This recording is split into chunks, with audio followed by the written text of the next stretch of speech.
আপনার যদি ফ্যামিলিতে হাইপার টেনশনের হিস্ট্রি থাকে, আপনি যদি এরকম কোনো কাজ করেন যেগুলো একটু স্ট্রেসফুল, আপনারা দেখতে পাচ্ছেন আশেপাশে হঠাৎ করে কার্ডিয়াক ইভেন্ট হয়ে পেশেন্ট কার্ডিয়াক অ্যারেস্ট হয়ে যাচ্ছে, ইভেন খুব কম বয়সে স্ট্রোক পর্যন্ত হচ্ছে। আমার বেশ কিছু পেশেন্ট যারা এসে বলছেন না আমি তো একদমই হাইপার টেনসিভ নই, কিন্তু যখন সার্জারি করতে যাচ্ছি তখন দেখছি যে তাদের বেশ আনকন্ট্রোল হাইপার টেনশন আছে। এবং মনে রাখবেন, হাইপার টেনশন একটা এমন অসুখ যেটা মেনটেনেবল, কিওরেবল নয়।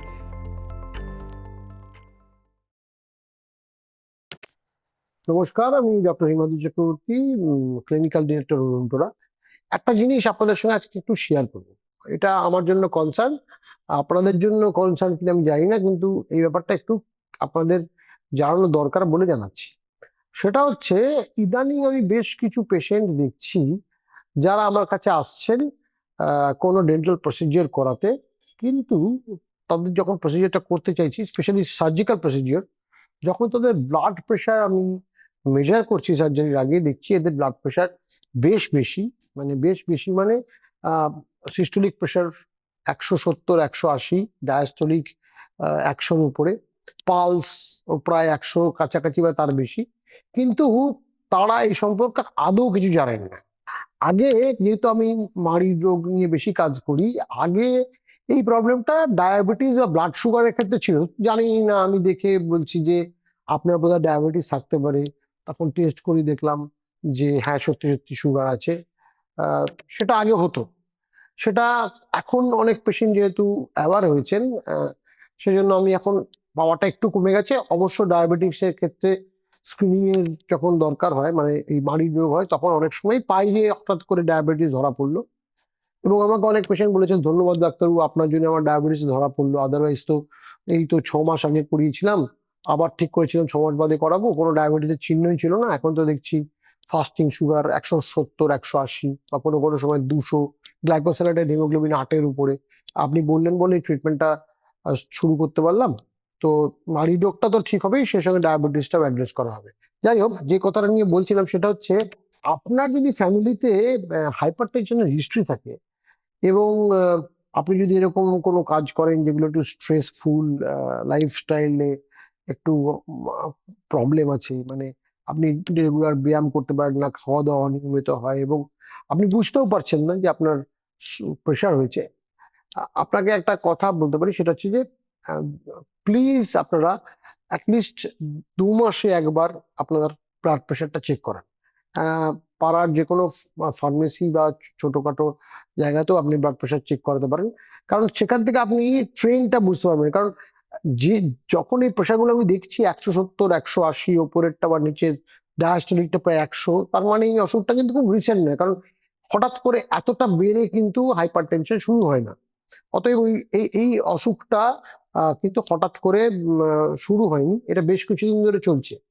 এবার যেটা বলার সেটা হচ্ছে, দাঁত তোলা তো একটা ব্যাপার বটেই, কিন্তু কথাটা মনে রাখবেন, যদি এরকম আননোটিস হাইপার টেনশন আপনার থেকে যায়, সেক্ষেত্রে কিন্তু আপনারা দেখতে পাচ্ছেন আশেপাশে হঠাৎ করে কার্ডিয়াক ইভেন্ট হয়ে পেশেন্ট কার্ডিয়াক অ্যারেস্ট হয়ে যাচ্ছে, মায়োকার্ডিয়াল ইনফাকশন, কোনো হিস্ট্রি নেই, হঠাৎ করে মায়োকার্ডিয়াল ইনফাকশন, সবাই বলছে কি কিছু তো হলো না, কিছু তো ছিল না, কোথা থেকে হলো। ইভেন খুব কম বয়সে স্ট্রোক পর্যন্ত হচ্ছে, সিভিএ মানে ব্রেইনের স্ট্রোক পর্যন্ত হচ্ছে। অতএব আহ, আমরা, আপনি নিশ্চয়ই খেয়াল করছেন যে হঠাৎ করে কার্ডিয়াক ইভেন্ট বা হঠাৎ করে স্ট্রোকের পার্সেন্টেজ আপনার আপনার আশেপাশে কত বেড়ে গেছে। তার একটা কিন্তু কারণ যে এগুলো সব unnoticed hypertension, undiagnosed hypertension, যেগুলো থেকে এই রেজাল্টটা হচ্ছে। অতএব যেহেতু আমি রেগুলার বেসিস এটা পাচ্ছি, আমার বেশ কিছু পেশেন্ট যারা এসে বলছেন না আমি তো একদমই হাইপার টেনসিভ নই, কিন্তু যখন সার্জারি করতে যাচ্ছি তখন দেখছি যে তাদের বেশ আনকন্ট্রোল হাইপার টেনশন আছে। এবং সবচেয়ে ভয়ঙ্কর ব্যাপার হলো, তারা সে বিষয়ে একদমই অবহিত নন। আপনাদের আমি এই এই এই পোস্টে জানানোর চেষ্টা করছি এবং অনুরোধও করছি যে আপনারা দয়া করে পারলে প্রত্যেক 2 মাসে একবার করে ব্লাড প্রেশার চেক করাবেন। ফ্যামিলি হিস্ট্রি থাকলে তো বটেই, তার সঙ্গে যেগুলো বললাম, আপনার যদি লাইফস্টাইল ডিসঅর্ডার থাকে, খুব স্ট্রেসফুল কাজ করেন, কারণ সেক্ষেত্রে আপনি আর্লি ডায়াগনোসিস করতে পারবেন এবং সেক্ষেত্রে আপনাকে মেডিকেশন নিতে হবে। আরেকটা কথা, আহ, মনে রাখবেন, হাইপার টেনশন একটা এমন অসুখ যেটা মেনটেনেবল, কিওরেবল নয়। সেক্ষেত্রে কিন্তু অনেকেই আমাকে জিজ্ঞেস করেন, "এই আপনার সার্জারির জন্য যতটুকু ওষুধ খাওয়ার খাইয়ে কমিয়ে দিলেন ডাক্তারবাবু, তারপরে দেখা যাবে, তারপরে আর খাবো না, এটা কিন্তু করবেন না। কারণ এটা কোনো জ্বর নয় যে আমি একবার খেলাম জ্বরটা কমে গেল তারপরে আর ফিরে এলো না, তা নয়। এটা কিন্তু আপনাকে খেয়ে যেতে হবে। এবং অনেকেই বলে সারা জীবন খেতে হবে। মনে রাখবেন, আপনি তো খাওয়া দাওয়া সারা জীবন করেন, সারা জীবন চুল কাটেন, দাড়ি কাটেন, তা সেক্ষেত্রে ওষুধটা সারা জীবন খেতে অসুবিধা করতে আছে। কারণ এটা একটা এমন রোগ, হাইপার টেনশন, যেটা অ্যাকচুয়ালি কিন্তু জীবনের ক্ষেত্রে ঝুঁকি থেকে যায়। আপনাদের যে কথাটা বলতে চাইছি সেটা হচ্ছে, এখন হাইপার টেনশন থাকলে আমাদের দাঁতের সার্জারি বা মুখের ভিতরে সার্জারির ক্ষেত্রে কি অসুবিধা হতে পারে, এটা একটা কনসার্ন তো বটে।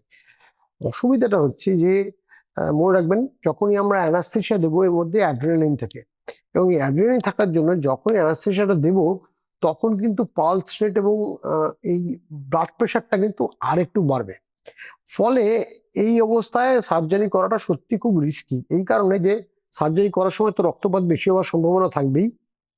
তাছাড়াও এই সময় প্রেশারটা আরো বাড়ার জন্য সার্জারির সময় কোনো একটা কার্ডিয়াক ইভেন্ট হয়ে যেতে পারে, সেটা কিন্তু সাংঘাতিক একটা ঘটনা ঘটবে। অতএব অনেকে আমাকে অনুরোধ করেন, না করে দিন না, আমি একদমই এই ব্যাপারে করা সম্ভব নয়। কারণ একটা সার্টেন প্রেশারের ওপরে, মোটামুটি ওপরে 130 এবং নিচে 90 এর ওপর হলে কিন্তু সার্জারি করা একদম ইন্ডিকেটেডই নয়।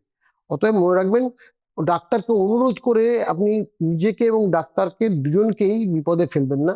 এবং দাঁতের সার্জারি মানে শরীরের যে কোনো সার্জারির মতোই আপনার ব্লাড প্রেশারকে বেস লাইনে এনে তারপরে এই সার্জারিটা করতে হয়। আশা করি আপনারা এই বিষয়ে একটু নিজেরা সচেতন হবেন এবং আপনাদের এই হাইপার টেনশনের ব্যাপারে আপনারা যত উপযুক্ত ব্যবস্থা নেবেন। পরবর্তী কোনো একটা এপিসোডে আবার একটা এরকম জিনিস, যেটা health care related, dental health care related, সেরকম কিছু নিয়ে আপনাদের কাছে আসবো। ততক্ষণ পর্যন্ত আজকের জন্য আসছি।